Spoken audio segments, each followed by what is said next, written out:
Motherland is counting on you. Motherland, Africa believes in you, my guys. Guy, the bad. Guy, yeah, the bad. Guy, feel you the bad. Comme vous êtes là avec moi ce soir, nous rappelons le thème sur lequel les deux premières équipes vont compétir. Il s'agit de femmes et développement au Sénégal. Femmes et développement au Sénégal.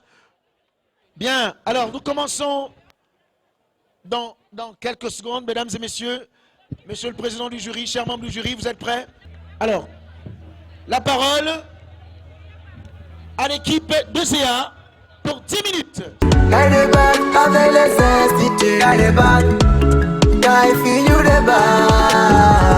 Femme noble, femme sacrée, actrice des plus beaux hyménées, ta scintillante vénusté rend la vie plus sacrée. Ton temps du fut ses lueurs ovationnées, ta magie offre cette vie au nirvana tant rêvé. De la maison au marché, ton mérite est loué, femme dotée d'un pouvoir confirmé. Elle dompte tout le courant d'un mari déprimé. Elle apaise le cœur d'un être désemparé. Et réoriente son conjoint déboussolé. Bonsoir à toutes et à tous. Ravi de revoir vos charmants visages. Bonsoir, chers membres du jury. Bonsoir, chers amis de l'UPA.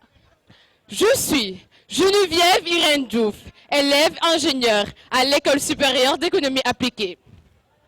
Ces mots vous ont certainement captivé, car l'être concerné, la femme elle-même, elle est captivante. Le thème qui nous rassemble ce soir nous invite à réfléchir sur la femme et le développement au Sénégal. Mais peut-on réellement parler de développement au Sénégal? Non, je pense que c'est très tôt. Parce que le développement et l'ensemble des changements psychologiques et mentaux qui accompagnent la croissance économique d'un pays, et ce, pendant une longue période.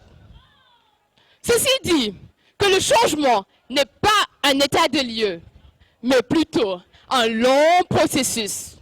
Partant de cela, nous allons vous montrer, vous démontrer et vous prouver comment notre équipe, nous comptons monter la contribution des 8 649 66 femmes sénégalaises, d'après les prévisions de l'ANSD, participent durablement au développement de notre localité.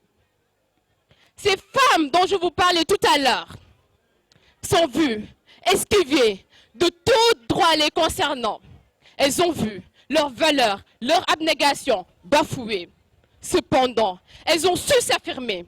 Elles ont su faire preuve de dignité. Je pense à la reine d'Ateyala. Je pense à sa sœur Djambonbot. Je pense également à la dame de Cabrousse, à l'Unsuteye Diatta. Je pense entre autres à la grande Maria Maba. Je pense à vous, femmes, à toutes les femmes qui sont présentes ici. Vous serez et vous êtes inclus dans l'histoire du Sénégal parce que, femmes, vous êtes le moteur du développement. La femme sénégalaise a toujours été un vecteur de développement. Cette assertion, nous ne pouvons pas plus la refuter que nous ne pouvons refuter le lourd fardeau qu'elles ont porté. Mais mesdames et messieurs, ne pensez-vous pas tout comme moi que les politiques internationales à travers l'émancipation, la parité, n'aident pas toujours à casser le mythe des clichés sur les conditions, mais surtout le rôle de la femme sénégalaise? N'est-ce pas de la désinformation lorsqu'elles sont qualifiées comme soumises et que leurs rôles social et familial sont marginalisés? Dites-moi, qu'en est-il de Ndatayala et Ndjambet Mbodj, qui déjà au 19e siècle ont su diriger le Wallo d'une main de maître? N'avons-nous pas là une preuve de l'antériorité du leadership féminin sénégalais? Oh, combien j'admire nos mères, fonctionnaires ou ménagères, elles restent toujours fières. porteuses et transmettrices de valeurs. Ces valeurs, honorables membres du jury, transmises à la jeunesse, ne sont-elles pas en partie un gage d'un développement économique plus soutenu? Qu'est-ce que le développement sans un bon capital humain? Rien du tout. Et nos femmes ne participent-elles pas à la formation de nos ressources humaines? Quand je regarde les futurs agents de développement que vous êtes, je ne peux m'empêcher de dire Djarama à nos linguères. Parce qu'en dépit de toutes les difficultés dont nous, étudiants, nous sommes confrontés, elles nous ont appris la persévérance, l'amour du travail bien fait. Par ailleurs, mesdames et messieurs, ces femmes ne sont-elles pas des actrices éminentes de notre cohésion sociale?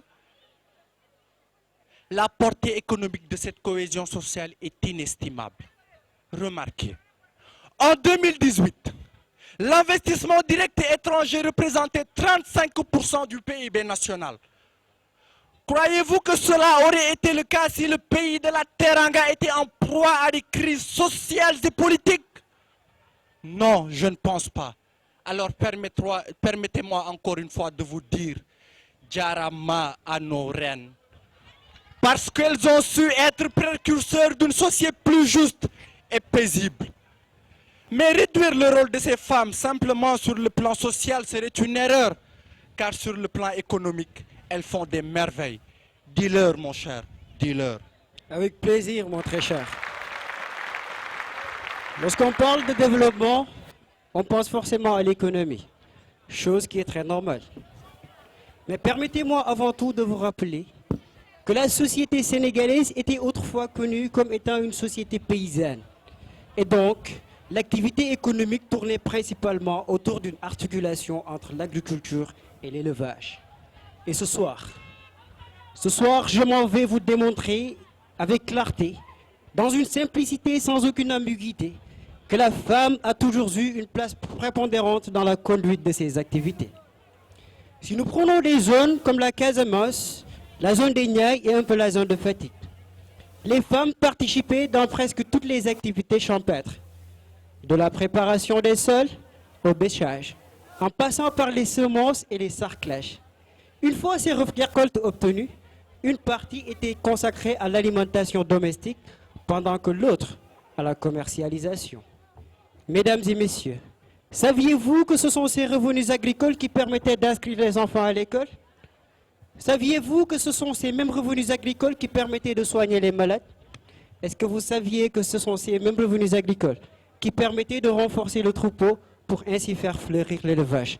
Dites-moi donc à ces dames qui oseraient dire qu'elles ne font pas partie de ces actrices de développement. Personne. Et ce n'est pas tout. Ce n'est pas tout. Revenons un peu vers le nord. Vous comme moi savez que ce qui faisait le charme des plages de Dakar ou de Saint-Louis, ce n'était pas seulement la beauté des coquillages ou la finesse du sable. C'était aussi ces dames qui venaient charger leurs paniers de poissons pour circuler dans nos quartiers et dire « Yaboy Yangi, Yaboy Yangi ». Pendant ce temps, d'autres transforment ces mêmes yaboy en thon pour ainsi monter leur table de commerce. Voilà donc ce qui nous plonge dans le secteur du commerce. Mesdames et messieurs, au regard de tous ces éléments, vous conviendrez donc avec moi que la femme a toujours participé dans toutes les activités économiques. Aujourd'hui, face aux nouvelles réalités, a-t-elle changé de casquette?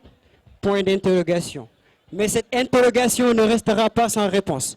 Et pour le moment, nous vous proposons de vous asseoir confortablement, car nos dames vont venir s'en charger. Très chers membres du jury, figurez-vous qu'au cours de notre formation à l'ESEA, il nous est donné l'occasion de séjourner dans le milieu rural pendant 75 jours pour faire l'analyse socio-économique et spatiale des territoires. Et la première chose qui a marqué notre attention, c'est la manière dont les femmes s'activent dans le secteur de l'agriculture.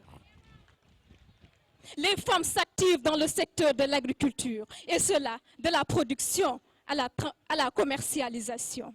Mon très cher condisciple, vous parlez de cette femme autrefois dont le revenu était réinvesti dans le ménage. Aujourd'hui, le pouvoir de la femme va plus loin, car les taxes sur les valeurs ajoutées sont amenées au niveau de la mairie. Et cet argent, chers membres du jury, est réinvesti dans le développement de la communauté, notamment dans le secteur de la santé et dans le secteur de l'éducation.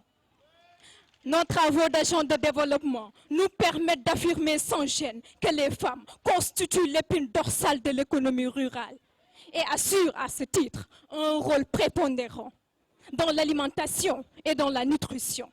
Et ce faisant, chers membres du jury, elles participent à la réalisation de l'objectif numéro 2 du développement durable qui vise à éliminer la faim dans le monde. Les femmes constituent alors le chaînon humain entre les champs et l'assiette. Ces informations corroborent bien avec celles publiées par la Banque mondiale, disant dans un article: au cours de nos missions de terrain, nous avons rencontré des femmes qui font changer les choses.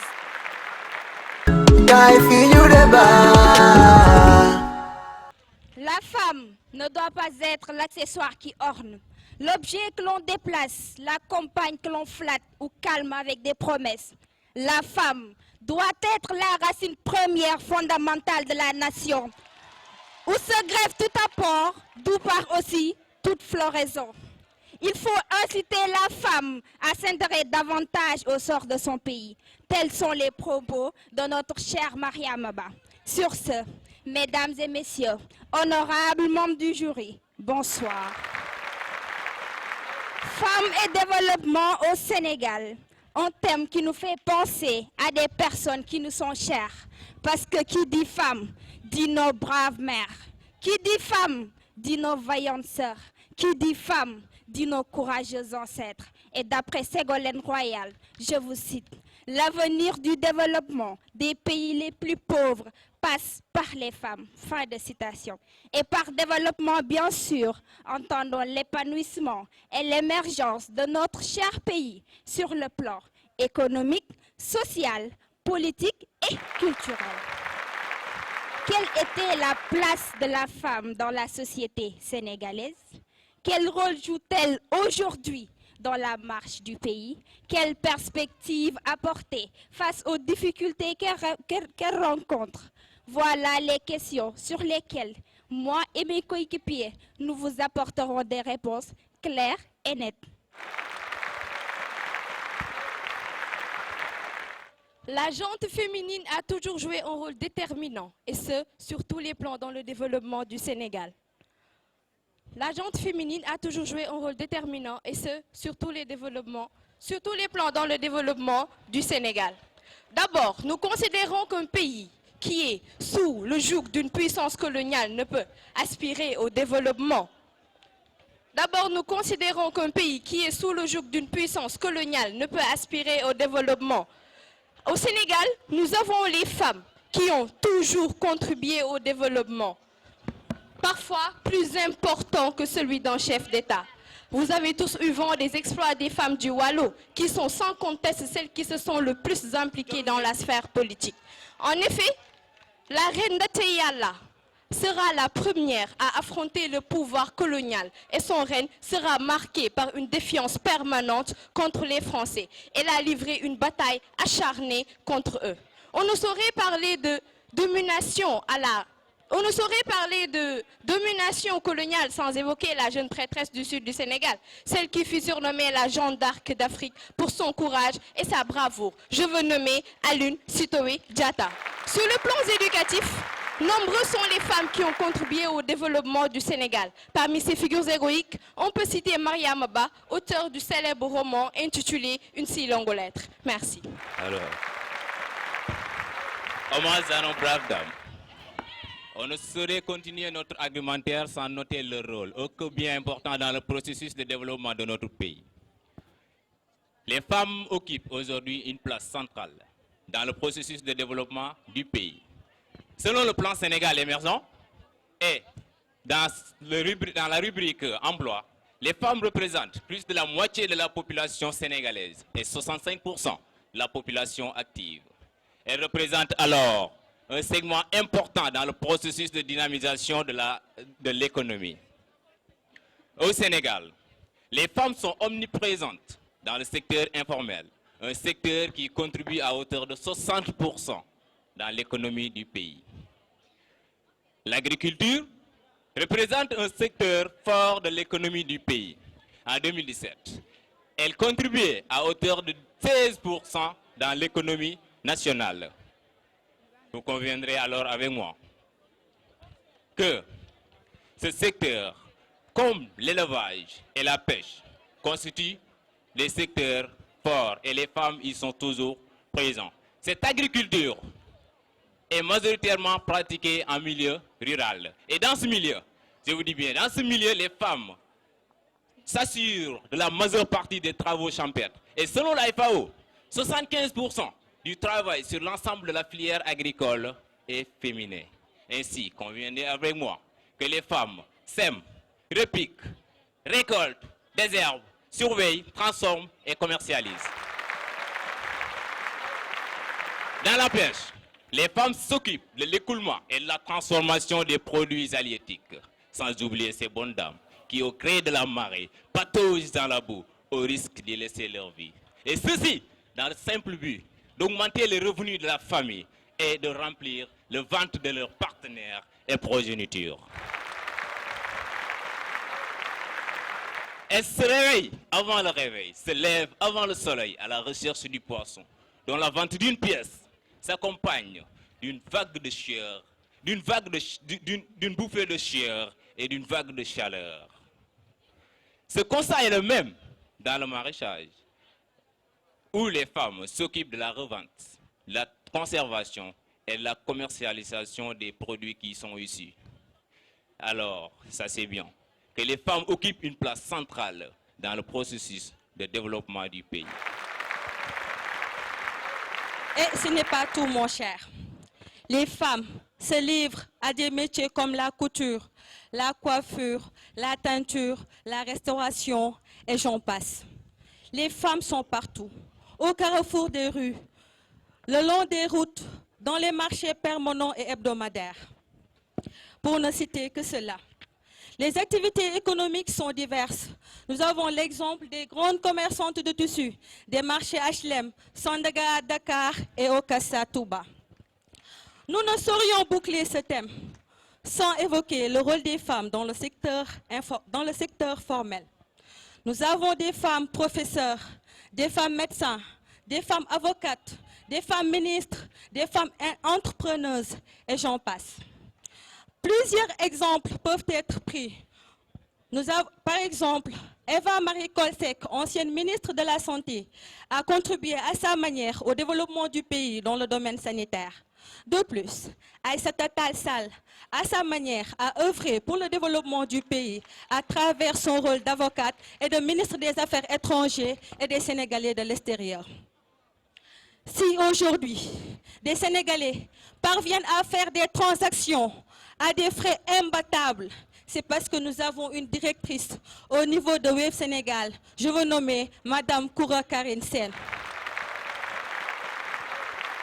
Je ne saurais rendre la parole sans parler de notre cher professeur Fatou Sarr Sow, maître de conférence de l'université Cheikh Anta Diop de l'IFON, où elle dirige le laboratoire de recherche sur le genre et la science. Je laisse la parole à mon cher coéquipier, qu'il puisse vous amener d'autres éclaircissements. Je vous remercie. Merci, ma chère. Charmante assistance, chers membres du jury, chers co-débatteurs, à force de se lancer dans le Rubicon de l'impertinence, on finit par ne pas avoir de substance. Mais alhamdoulilah, passons. Maintenant, changeons de paradigme. Selon le géographe français Bernard Bredd, le développement tel que défini désigne l'amélioration des conditions et de la qualité de vie d'une population et renvoie à l'organisation sociale servant de cadre à la production du bien-être. Et nous savons tous que la famille est le premier cadre d'épanouissement des hommes. Ce lieu d'apprentissage aux relations chaleureuses humaines doit son harmonie et sa stabilité à la femme.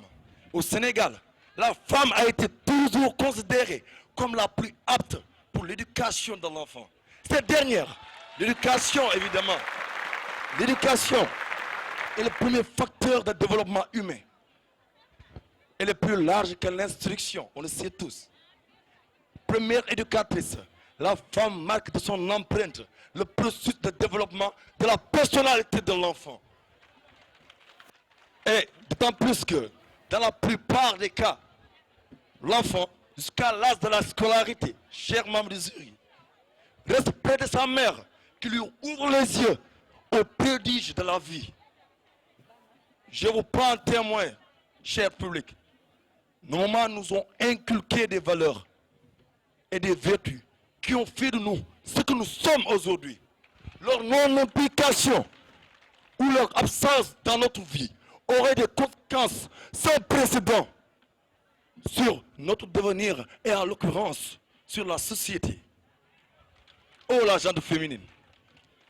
Toujours dans le rôle avant-gardiste, les femmes s'adonnent à des œuvres caritatives allant dans le sens d'améliorer la vie des franges les plus défavorisées de la société.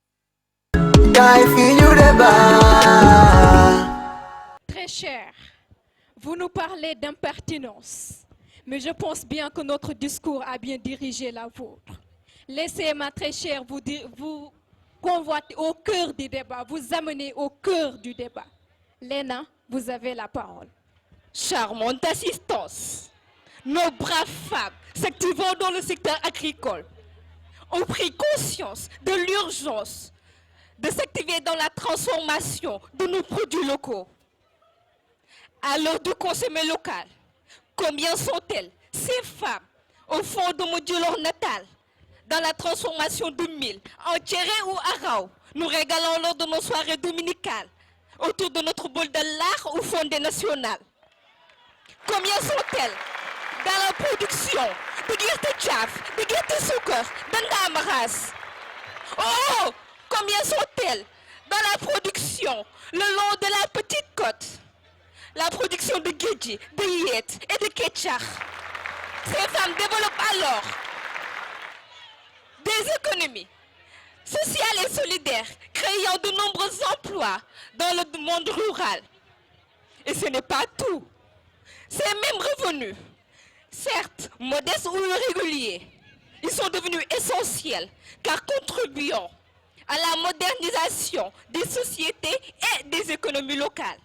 Très chers membres du jury, au XXIe siècle, il n'y a plus de doute que l'éducation contribue incontournablement au développement. Et sachez bien que le système éducatif sénégalais a enregistré un taux de réussite des filles de 54%.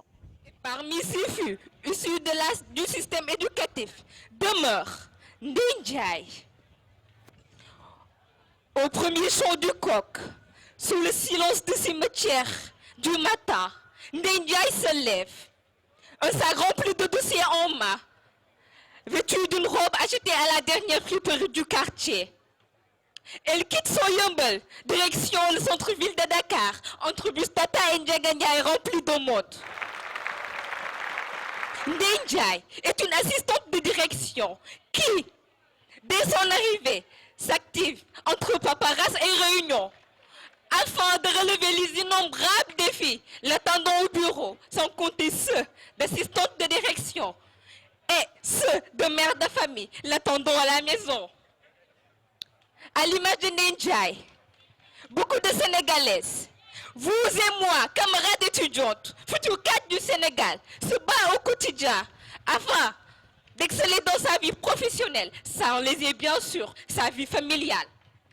Et qui oserait dire que ce Ndinjai ne participe pas au développement de notre pays? Personne.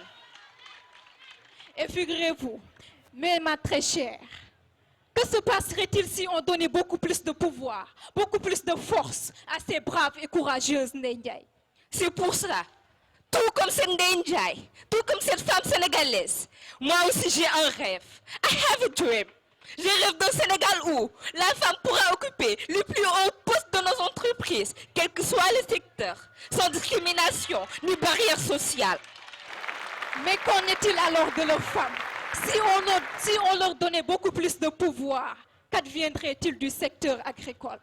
Yes, I have a dream. Je rêve d'un Sénégal où la femme aura accès aux terres cultivables afin de faire émerger son activité agricole. Mais qu'en sera-t-il de nos économies si on accompagnait ces braves femmes transformatrices? Oh, je rêve d'un Sénégal où la femme aura accès à un crédit conséquent afin de s'activer dans la transformation de nos produits locaux. Et enfin, que l'on puisse vendre le Made in Sénégal partout dans le monde. Car, comme le disait Thomas Sankara, la décolonisation commence d'abord par nos assiettes. te ku la ëmbal sa sànkal. Je dis bien, ku la ëmbal sa sànkal, ëmbal la sa sutura.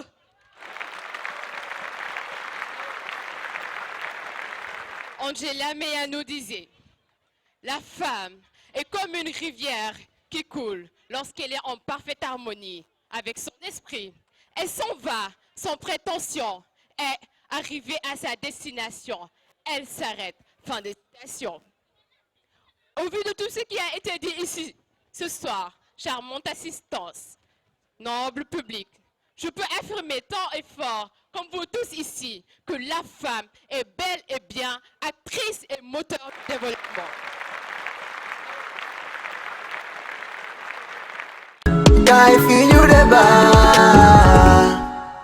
Les femmes sont incontournables pour le développement de notre cher pays, le Sénégal. Et les propos de mes coéquipiers illustrent bien ce fait. Ceci étant, le constat est unanime. Leur implication dans le processus de développement de notre pays laisse à désirer. Et ce, sur tous les domaines.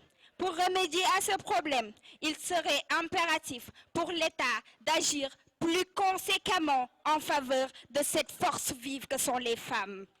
Vous vous demanderez sûrement, mais sur quel levier agir? Pas d'inquiétude, auguste Assemblée. Nous allons vous édifier à ce propos.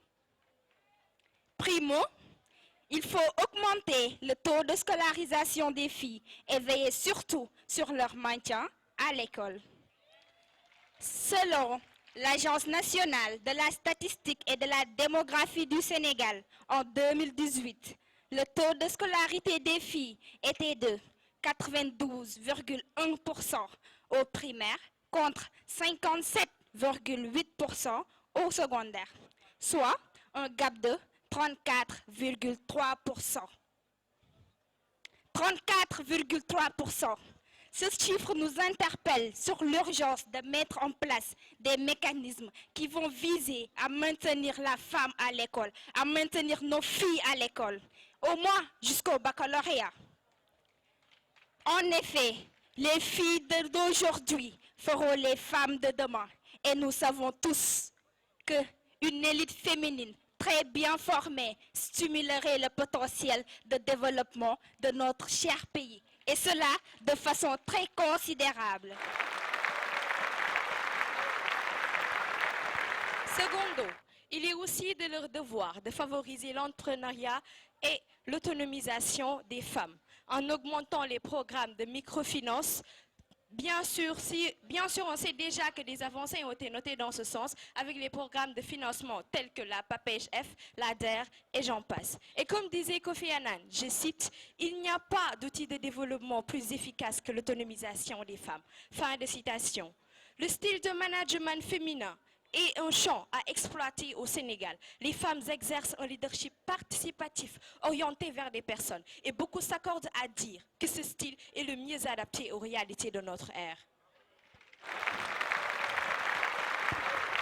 Tertio, il faut garantir aux femmes une plus grande représentativité dans les instances de décision, aussi bien politiques, sociales qu'administratives. Cette implication est une option politique stratégique pour contribuer au développement humain durable. La loi de la parité de 2010 a certes augmenté considérablement l'implication des femmes dans les institutions gouvernementales, notamment à l'Assemblée nationale, mais cela ne suffit pas. Il en faudrait davantage. En outre, il faut lutter contre toute forme de violence faite à l'endroit de la femme. Pour terminer, nous pouvons nous accorder à dire que ne pas exploiter le talent de la femme serait une erreur fatale pour le développement de notre pays. Ces propos me rappellent la citation d'Hillary Clinton qui dit, je vous cite, « Les femmes sont les plus grands réservoirs inexploités de talent au monde. » Fin de citation. Sur ce, honorable jury, charmante assistance, nous pouvons assurer avec conviction que le développement de notre pays passera par une meilleure considération de la gente féminine. Je vous remercie. Merci beaucoup, ma chère. Toujours sur l'aspect socio-économique. La présidente de l'association Denemoué, les racines de l'espoir, Sophie Gueye, est un exemple patent qui abat un travail colossal pour redonner le sourire à des milliers d'enfants. On ne saurait terminer sans autant parler l'œuvre grandiose de notre fervent diplomate qui, au-delà de ses empreintes pour le développement du pays, a intervenu plusieurs fois sur les relations internationales. Je veux nommer notre chère Zeyda Mariama Niass, fille de notre international Baye Niass. Avec les grandes écoles, avec les... Rendons hommage à Michelle Obama devant le monde entier. Barack disait, your strength, your determination, your courage, your grace, your honesty, the way you have always taken responsibility is just remarkable. I love you. Barack Obama disait à Michelle, ta grâce, ta détermination, la façon dont tu as toujours pris les responsabilités est juste remarquable.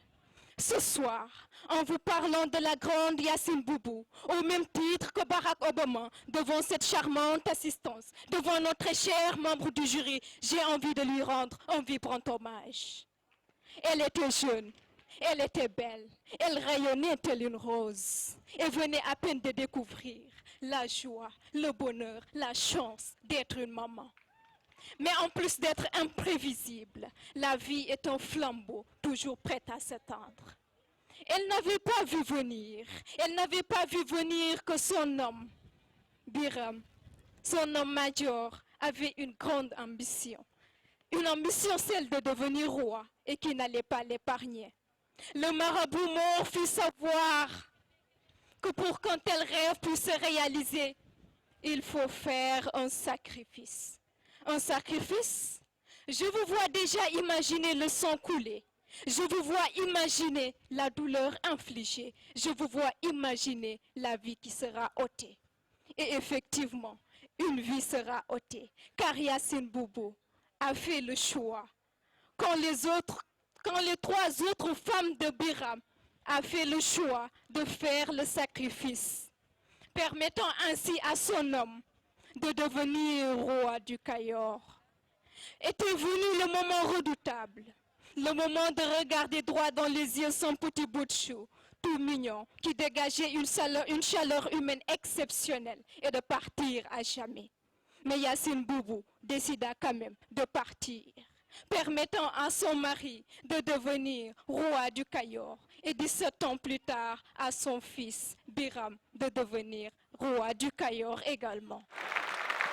Souleymane Faye, accompagné de Idrissa Diop, ont chanté ce Biram Yacine en disant « Guerrier le won, kenyamike won togne ».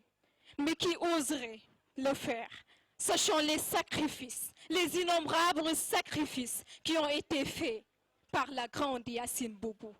Aujourd'hui, nous devons tous connaître cette histoire. Nous devons nous imprégner de ces histoires pour pouvoir connaître l'histoire du Sénégal, l'histoire de nos braves dames. Et ça collabore bien avec ce que Je suis une Kayorienne, donc je suis mieux placée pour vous parler de Yacine Boubou Fall. Yacine Boubou Fall était une lingère de la famille royale.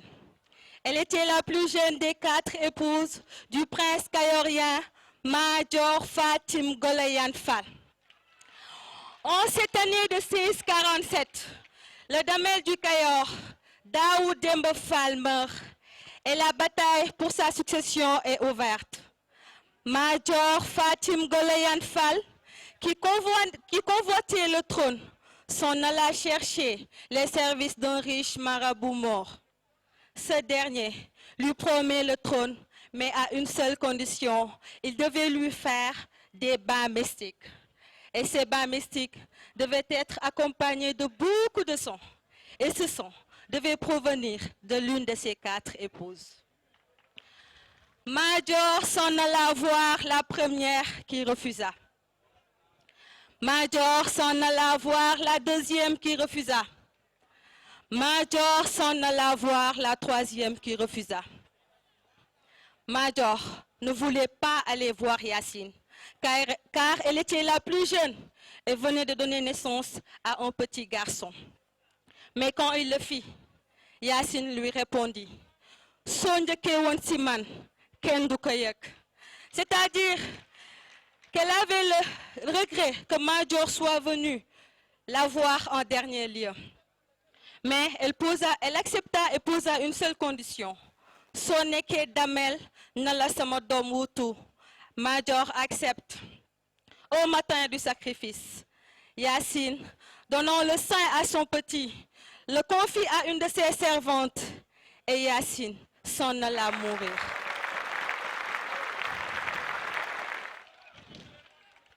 Major Fatim Goloyan Fall fut le 7e damel du Kayor et à sa mort en 1664, Biram Yacine Boubou Fall, le fils de Yacine Boubou, devient le 8e damel du Kayor avec un long règne de 17 ans. Voilà en résumé la vie de cette brave dame. Je veux nommer Yacine Boubou Fall. Je vous remercie.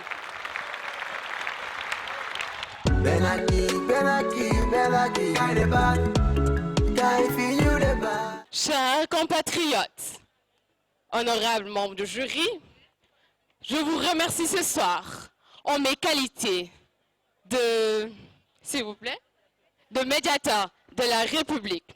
Je remercie son Excellence, le Président, de m'avoir fait assez confiance pour me confier une telle charge. En ce temps où le Sénégal est confronté à des crises d'ordre sanitaire, je fais allusion à la crise du Covid-19, où le Sénégal est confronté à des crises d'ordre éducatif, je fais allusion à la grève du SAES, je fais allusion à la grève des étudiants de l'université Cheikh Anta Diop, de l'université de Bombay, de l'université de Thiès, de l'université de Saint-Louis. Je fais allusion à tous ces problèmes que vous rencontrez. Sachez que nous sommes auprès de vous. Nous sommes là pour vous écouter. Nous sommes là pour prendre soin de vous. Et en cette même occasion, nous vous assurons que tout problème que vous êtes en train de vivre, nous ferons de notre mieux pour vous assister. Vous voulez des institutions éducatives plus performantes, vous l'aurez. Mais juste, nous vous demandons de nous accorder un peu de temps, le temps que nous calmions la crise sanitaire. Vous nous demandez une autonomisation des femmes. Vous nous demandez un accès libre et égalitaire aux terres. Vous l'aurez, car vous avez plaidé pour la parité et vous avez eu la parité. Donc, ayez foi en mes paroles. Sachez que nous sommes derrière vous, nous sommes avec vous. Et tout ce à quoi vous espérez, nous serons avec vous et vous l'aurez.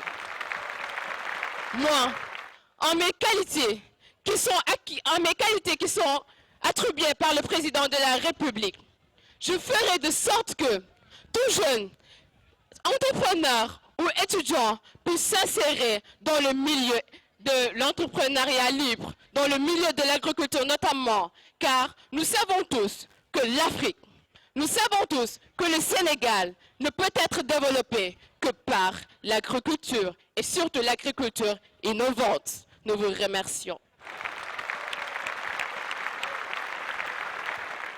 Parlez-nous de l'effet de la Covid-19 sur l'activité des femmes. Moi, en tant que médiatrice médiatrice de la République, je vais parler de l'effet du Covid-19 sur les femmes, un sujet qui me concerne.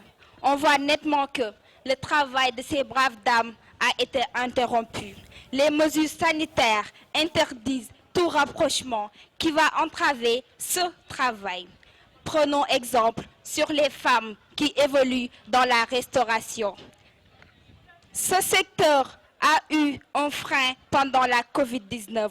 On ne peut plus vendre de la nourriture dans la rue. Donc, par conséquent, on ne peut plus nourrir une famille. On ne peut plus amener à manger à ses petits. Et ce que je voudrais faire en tant que médiatrice, c'est remédier à ce problème. Essayer de stopper cette maladie qui nous ronge, et ce, depuis plus d'une année. Merci. Maintenant, on sait que les femmes ont des problèmes pour avoir accès au financement et même avoir à l'information. Qu'allez-vous faire face à cette situation?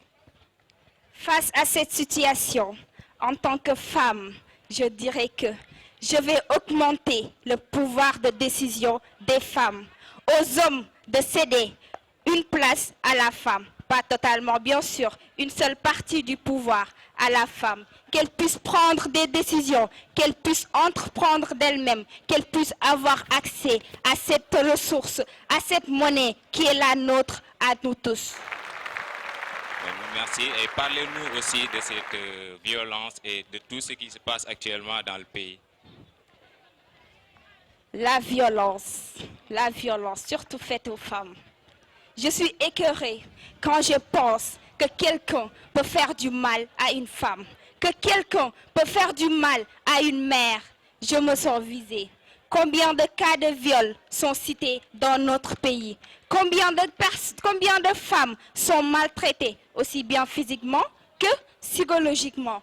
Punissons ces violeurs, punissons ces malfaisants, punissons ces maltraiteurs de femmes. Parce que, personnellement, moi je pense, quelqu'un qui aime sa mère ne maltraiterait pas une femme. Quelqu'un qui respecte sa mère ne ferait pas de mal à une femme. Ces personnes, si je puis me permettre, ne méritent même pas la vie.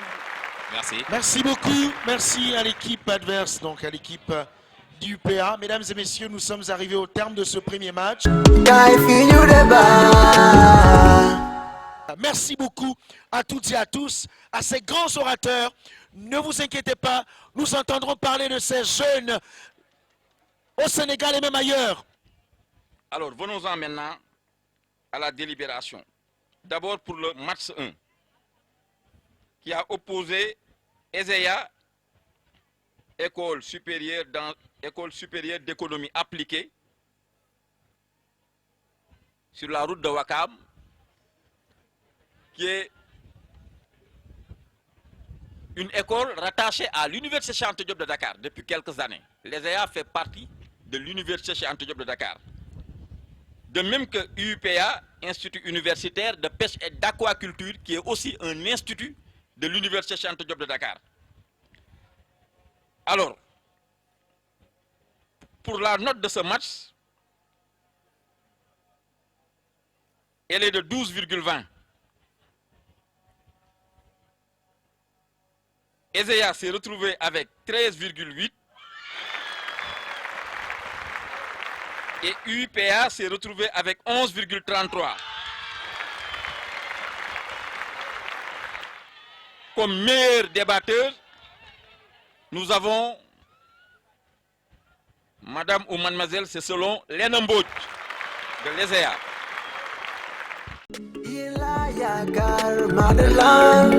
Motherland is counting on you. Motherland, Africa believes in you, my guys. Guy, the bad. Guy, yeah, the bad. Guy, feel you the bad.